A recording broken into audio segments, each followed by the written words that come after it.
Muling pinarangalan ng Net25 at ilang programa ng himpilan sa Season 3 ng Philippine Fashion Trends Awards at 3rd Annual Torch Excellence Awards. Kung ano-anong mga programa ang binigyan ng pagkilala, alamin yan sa report ni Jim Tejano.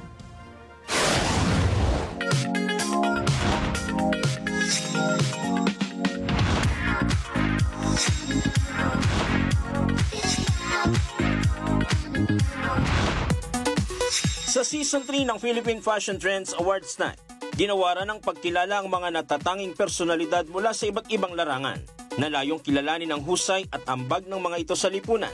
Meron na naman tayong awarding sa mga individuals like mga director, mga TV networks, models, photographers, syempre yung mga karapat-dapat na bigyan ng parangal. At sa taong ito, kabilang sa mga tumanggap ng pagkilala ang himpilan ng Net25 at ilang mga programa nito. Best TV Station of the Year ang iginawad sa TV Network.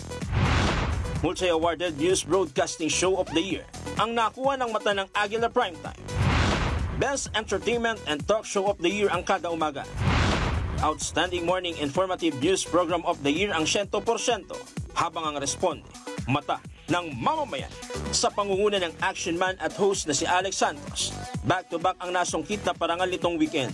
Iginawad sa nasabing programa ang Most Outstanding Public Service of the Year sa katatapos lang na PH Fashion Trends Awards Night Season 3. Habang Most Outstanding and Inspiring Public Service Program of the Year naman ang ibinigay sa responde mata ng mamamayan sa 3rd Annual Asian Torch Excellence Award na ginanap sa Glass Ballroom sa Okada, Manila. Patunay na ang Net25 ay hindi lamang nakasentro sa paghahatid ng mga programang makabuluhan at totoong mga balita, pagpapasaya sa pamilyang Pilipino, pero ang higit sa lahat ay makapagbigay ng serbisyo sa publiko sa mga mamamayan na higit na nangangailangan. Jim Tejano, para sa mata ng Agila, matatag, matapang, matapat.